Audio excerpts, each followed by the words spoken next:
Hi friends, இன்றைக்கி வாங்க ஒரு ஈஸியான கேப்சிகம் சட்னி எப்படி பண்ணலான்ட்டு. இப்போ குடமிளகா வந்துட்டு 2 கட் பண்ணி எடுத்துருக்கேன்.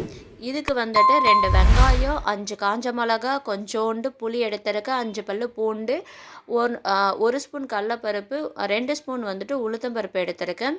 இப்போ ஃபஸ்ட்டு உளுத்தம்பருப்பையும் கடலைப்பருப்பு, மிளகாய் இது எல்லாத்தையும் தனியாக நான் வறுத்து எடுத்துக்கிறேன். இது இந்த மாதிரி தனியாக வறுத்து எடுத்துட்டு அதுக்கடுத்து நீங்கள் சட்னி அரைச்சி பாருங்கள், நல்லாயிருக்கும் டேஸ்ட்டு. இப்போ இதனாலுமே வறுப்படித்து தனியாக எடுத்துக்கிறேன். இதுக்கு அடுத்தது பூண்டையும் வெங்காயமும் நல்லா வதக்கிக்கிறேன். இதில் என்ன ஒன்றா ஃபஸ்ட்டு இந்த வெங்காயம், கேப்சிகம், பூண்டு இது எல்லாத்தையும் ஃபஸ்ட்டு அரைச்சி எடுத்துக்கணும் மிளகா போட்டு. அதுக்கு அடுத்தது லாஸ்ட்டாக தான் கடலைப்பருப்புக்கும் உளுத்தம்பருப்பும் வறுத்து வச்சுருக்கேன் இல்லையா, அதை லாஸ்ட்டாக போட்டு கொஞ்சம் கொரன்னு அரைச்சி எடுத்திங்கன்னா இது டேஸ்ட்டாக இருக்கும். ரொம்ப நைஸாலாம் அரைக்கக்கூடாது. இதை ஆற வச்சு அரைச்சி எடுத்துக்கிறேன்.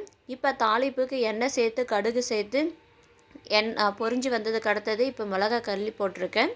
இப்போ கொஞ்சமாக கருவேப்பிலை சேர்த்துருக்கேன். அவ்வளோதான், தாளிப்பு ரெடி ஆகிடுச்சு. இப்போ இந்த சட்னி கூட ஆட் பண்ணிக்கிறேன். இது டேஸ்ட் ஒன்றுமே நல்லாயிருக்கும், குழந்தைங்களும் சாப்பிடுவாங்க. நீங்கள் வீட்டில் ட்ரை பண்ணி பார்த்துட்டு கமெண்ட்ஸ் சொல்லுங்கள். மறக்காமல் இந்த சேனலை சப்ஸ்கிரைப் பண்ணுங்கள். தேங்க்ஸ்.